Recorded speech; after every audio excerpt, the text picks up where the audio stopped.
Šodien es redzēju Ronja, kas ir Santa.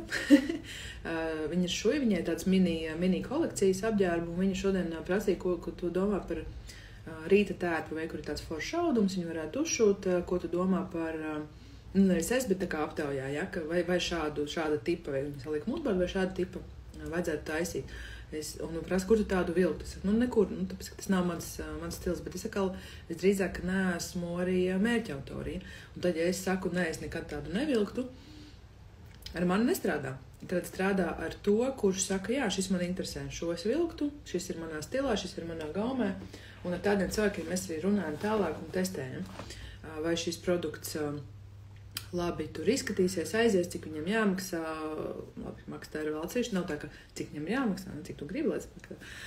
Bet patestēt ir labi, bet ja kāds pasaka, ka viņš nepirks, tas nenozīmē, ka tu uzreiz met plīni krūmos, tu pievērsies tiem, kas raksta, ka viņus interesētu. Piemēram, viņas gadījumā viņi uzliek šo te aptauju, tad kur tu vilktu šādu tērpu, un tad tur ir vai kur nekur, visur, tikai mājās, tā. Un tad, principā, tur, kad cilvēki šo aptauju atbild, tev vajadzētu tiem, kas saka, ka viņi tā kā gribētu, viņiem vajadzētu sūtīt uzreiz nākamo jautājumu. Ok, forši, kāda ir tava gatavība viņu pirkt, vai tu gribētu augšu un apakšu vai visu komplektu, un es saku, paturpināt šo te sarunu, tādā veidā arī ļoti labi sanāk tāds klienta izpēte. Un šis ir īstenībā viens no veidiem, kā var ļoti labi papētīt, vai manam produktam labi iest, tad tu vari iedot ieskici, tādu tā kā moodboardu uzmetumu, un pajautāt cilvēkiem, interesē, neinteresē, pirkt, nepirkt, kādos gadījumos lietot, un tādā brīdī, kad cilvēki izsaka kaut kādu interesi par, tu ar viņiem runā tālāk, tu viņiem uzdod šos te jautājumus, un tas sanāk, ka tev ir tāda ļoti laba aptauja, un tu saproti, vai cilvēki vispār pavalkās, cik daudz un cik viņi reāli ir gatavi vispār iegādāties. Šī ir viena no tādām pārdošanas tehnikām, ka tu taisi tādu wishlistu. Tu, piemēram, pasaki, vai kur būs, pieskaties wishlistā, kad būs vairāk info, es jums nosūtīšu. Un tad tu redzi, ja pieskās 5 cilvēki, tad nav vajadzības. Ja vien tas nav, protams, produkts par 5 miljoni, ja, un 5 cilvēki pieskās, viss ir fine. Bet, ja pieskās maz cilvēku, tad drīzāk, ka nē, piesakās daudz cilvēkā interesanti, ok, tā ir jau zaļā gaisma, laba zīme tam, ka tu vari turpināt ar šo projektu iet uz priekšu. Par šo mēs, starp citu, ir lekcija zīmola izaugsmas grupā. Tagad jāpadomā, kura tā bija par launčošanu, manuprāt. Jā, kā online launčot jaunus produktus. Šīs ir arī šīs te pieejas par to, ka tu notestē principā. Tu caur tiem pašiem storijiem ar smuki noformētu stāstu, ar kādiem moodboardiem vari jau iedot ieskici par savu potenciālo produktu un ļaut cilvēkiem nobalsot, un ar tiem, kas ir izteikuši pozitīvu vēlmi, tu viņiem arī tad uzreiz turpini šo sarakstu un sarunājies. Ir viena interesanta lieta, kas notiek Instagramā. Tad, kad tu ieliec, piemēram, šo te aptaujas lodziņu, tu pajautā, vai tu vēlies piedalīties meetupā? Vēlos, man jau ir biļete, šoreiz netieku. Tad, principā, visi tie, kas uzspiež vēlos, man ar viņiem ir jāsazinās. Tad es viņiem rakstu forši, man prieks, ka tu gribi, veiku šī te veidi, kā tu vari tur piedalīties. Un tas ir vairāk kārt pierādījies, ka liela daļa no tiem, kas ir uzrakstījuši vēlos, uzspieduši, to ir izdarījuši nejauši, vai to ir izdarījuši ar domu vienkārši atbalstīt, bet īstenībā viņi neplāno piedalīties paši šajā pasākumā. Līdz ar to tas atkal ir tas atbiršanas procents un koeficients, jo ne visi, kas pasaka, ka viņi grib, viņi beigās patiešām arī būs klāt. Un dažkārt tas vienkārši ir kaut kāda nejaušība. Tāpēc ir vērts pārbaudīt, bet ja tu uztais tādu storiju, kurā tu pajautā gatavību vai interesi, tad tas būtu tikai loģiski, ja tu pēc tam iet un katram arī atbildētu. Kaut vai forši, paldies, ka tu atbildēji, es plānoju to darīt tā, šis ir veids, kā tu vari tur iesaistīties, vai man tev ir jautājums, un paturpini, jo tā ir ļoti laba klienta izpēte ar cilvēku, kurš jau ir izteicis vēlmi tev palīdzēt un kurš jau ir izteicis kaut kādu pozitīvu vēlmi šajā virzienā. Un tad, attiecīgi, tu vari arī pajautāt, Klau, es tev gribēju godīgi pajautāt, ko tu domā par cenu, ko tu domā par formātu, ko tu domā par piedāvājumu, vai tas tevi uzrunāja, kas tieši tevi uzrunāja. Un tas ir superīgs, labs veids, kā tu vari uzrunāt cilvēkiem, kas tad viņiem īsti ir norezinējis tajā visā, ko tu piedāvā, vai varbūt kaut ko viņi nav sapratuši. Un ja tu liec opciju nē, man tas neinteresē, arī tur ir interesanti. Arī tur tu vari aiziet, pajautāt, ok, vai tu vari man paskaidrot, kas tieši, varbūt es nepareizi to noformulēju, varbūt es nepareizi, bet neprecīzi noformulēju, vai tas, kāpēc tu saki nē? Un vienkārši intereses pēc vēlos ar tevi par šo te aprunāties. Un arī ļoti ātrs, viegls veids, kā notestēt kādu konceptu. Var gadīties, ka tev tur neviens baigi nepiesakās, nekās atkārto, varbūt pēc pāris dienām atkal, bet pat, ja tev uzraksta 4 cilvēki, jau ar viņiem var forši sarunāties. Tad, kad es esmu taisījusi klientu aptaujas, man ir bijis, ka es sazvanos ar līdz 10 cilvēkiem, principā. Tas jau ir ļoti daudz, un tu daudz ko jau tur vari uzzināt. Un tad es saku, ok, tad tu vari caur šo te sarakstu, bet tu vari arī pateikt, ka vēlos aprunāties, vai kur man to potenciāls produkts, es gribu aprunāties, es tev izstāstīšu, kas man tur iekšā, un es no tevis gaidu godīgu feedbacku. Without hard feelings, vienkārši tu man saki godīgi, vai kur, nedara programma, tas man šķiet par dārgu, tad tu prasa, ok, kam tur būtu jābūt, lai tas nešķistu par dārgu, un tev cilvēks pats pateiks priekšā, kā viņš ir gatavs šo te produktu iegādāties, vai kas tev ir jāpasaka savādāk vai jāuzlabo, lai šim cilvēkam būtu pa ceļam. Tātad jautājums, gribētos vēl dalībniekus uz retrītu. Ko tu domā par retrītiem šobrīd? Ko es domāju? Vispār visi klātienes pasākumi, tā ir bišķi skabarga pakaļā, jo tu reāli jāsavāc uz konkrētu datumu, konkrēts cilvēku skaits, lai vispār tev atmaksātos to darīt. Un tas nav tā kā online, pofīgi atnāc 4 cilvēki vai 104 palienas, man neko nemainās, vienkārši būšu tur pieslēgšos stundu, norunāšu, un tad tā kā tās baigi izmaksas no tā nemainās. Cilvēki izmaksās, tas, mainās. Līdz ar to es, piemēram, īsti nezinu, vai Latvijā retrītiem var baigi peldīt, bet ja kāda ir, kas to dara, padodiet man ziņu. Bet retrīts ir jebkurā gadījumā, man liekas, ka foršs pasākums, forša sanākšana, un tavā gadījumā es domāju, ka nav pietiekami daudz informācijas. Lai gan varbūt, ka tev pašai šķiet, ka tu jau esi visur nosarvisējis, visur aizsūtījis. Es esmu redzējis varbūt 2 vai 3 reizes pēdējā mēneša laikā par tavu retrītu. Un kas nozīmē, ka pirmkārtām arī vēl viena lieta, ko tu vari noteikti padarīt, ja cilvēki jau ir pieteikšies, papsīt, kas ir tas, kas viņus uzrunāja, un tad to pašu message atkārtot arī citiem. Un vai arī godīgi pajautāt, kāpēc tu nepiedalīsies. Jo labi, viena lieta ir, iespējams, ka tas ir pa tālu, es vēl nezinu, ko es tajā datumā darīšu, lai gan, piemēram, tu zini, ko tu Ziemassvētkos darīsi, ne? Ir lietas, ko tu jau ierēķini, lai vai kas tur tavā dzīvē notiktu. Vai ir kaut kāds, konferences pasākums, tu viņu ieraksti kladē, tu viņu uzliec par prioritāti. Līdz ar to, ja tu viņu neieliec kalendārā, tas nozīmē, ka tev nav prioritāte, un nesapratu, kāpēc tev vajag. Bet no otras puses, arī aktīvāk. Jo tagad arī, piemēram, par meetupu, es arī, droši vien riskēju varbūt kādam apnikt, lai gan no otras puses pieļauju, ka katra no jums ir varbūt, 3 ierakstus par to meetupu redzējis, lai gan viņi droši vien ir 11.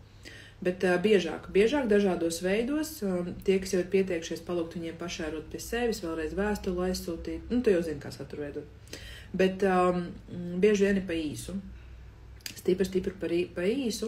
Arī tieši vakar runāju arī ar vienu klientu. Viņa saka, es te ņemos ar to saturu tikai visu laiku. Saka, jā, bet es pēdējā mēneša laikā varbūt tevi 2-3 reizes redzēs, lai gan droši vien saturs katru dienu ir radīts. Jo mēs neesam vienā brīdī tajā Instagramā, vai, pabrauc garām, nepaman vēl kaut ko. Tā kā tas ir tāds diezgan konstants darbs visu laiku ar to saturu veidošanu. Un, jā, atgādināt. Un ar dažādiem veidiem tu var arī kaut kāds kopīgs laivas taisīt par šo tēmu, vispār runāt kā tādu. Bet tas ir ļoti aktīvs pārdošanas darbs. Jā, visi tieksti klātienes pasākumi. Ja produkts tev vēl var bišku pastāvēt, tā nekuriem tur nav derīguma termiņi. Ja online baigi neriskēja no tā, cik daudz cilvēku viņam piesakās, vienkārši tu nākamreiz zini labāk. Jo man ir bijis tā, ka man online piesakās 500 cilvēki. Un ir bijis, ka es strādāju ar 11. Kā tas ir atkarīgs arī, kāds ir tas formāts, uzstādījums un tā. Bet iziet Zoomā man izmaksu ziņās nemaina absolūti neko, vai tur ir 10 cilvēki vai 500 cilvēki. Lai gan nebišku maina, jāpērk dārgais Zooms, jāpērk add-ons par 48 eiro, lai varētu vairāk kā 100 cilvēks ielaist iekšā zvanā. Bet, tas ir tā vērts. Tev vajadzētu spiest uz to, ka, šis ir, tā kā rīks, kas tev ir nepieciešams tavu biznesa attīstībai, tev ir jāieplāno laiks, vai ko mēs to darīsim, pēc tam vēl krūta pasties, tas ir tur, es pieļauju, ka 2 dienas ar nākšņošanu, tā kā parādīt to visu vērtību, jo to jau bieži neredz, jau nav tā kā meetupā. Likās, ko es tur atnākšu divām biznesa runām, kāpēc tas tik dārgi maksā. Bet tur ir telpa, tur ir ēdināšana, viss tas kafijas, tad citur mums būs matčas stands meetupā. Un vēl arī padomā par to, ka katram cilvēkam tas pirkšanas veids mazliet savādāks. Kas nozīmē, ka vienam ir svarīgi, lai būtu atsauksmes. Vienam ir svarīgi, lai tur ir, nezinu, ko ēst, kur gulēt. Tā kā tas iztīsies, tas ir svarīgi. Trešam ir svarīgi tad pats piedāvājums. Ceturtam ir svarīgi tieši cilvēki, kas viņu piedāvā. Un katram ir kaut kāds bišķiņ cits aspekts. Un tas nozīmē, ka tad, kad tu, piemēram, veido pārdošanas komunikāciju, pārdošanas lapu, tev ir jāapzinās, ka tev ir jāspēj uzrunāt šīs te dažādās vajadzības. Jo, saku, viena cilvēka jūtās droši tad, ja viņi redz, ka ir atsauksme. Cits cilvēks jūtās droši, ja viņš redz telpu un vidi, kur tas notiks. Un tad mēģināt noservisēt no dažādiem uztveres viedokļiem. Tad apdrošināt, pārliecināt ar vizuālo un pārliecināt ar vārdiem. Kā Alise saka, man bija svarīgi aprunāties ar Diānu pirms meetupa, biļeti ieķēra pēc sarunas. Ja man uzrakstīja savas bāžas par to, kāpēc piedalīties un nepiedalīties meetupā, un mēs ar viņu aprunājāmies, apmainījāmies ar ziņām, un atspēkoju šīs bažas, kas viņai ir radušās, un es zinu, ka Alise nopirka biļeti, un cik es atceros, tad arī Alises draudzene arī vēl viena nopirkus biļeti. Tā kā, bieži vien tieši tad mazā saruna, vai pajautāt, par ko tu satraucies, vai kas vēl tevi nepārliecina, vai kur ir kaut kāda aizķeršanās klupšanas akmens, var palīdzēt iziet, vienkārši izskaidrot cilvēkam. Dažkārt šīs lietas var jau uzreiz atspēkot, piemēram, pārdošanas lapā, dažkārt tas ir tāds, varbūt, privātas lietas, kuras ir jāizrunā no aci pret aci. Bet tāpēc šī metode, kur tu pajautā cilvēkam, kas notiek.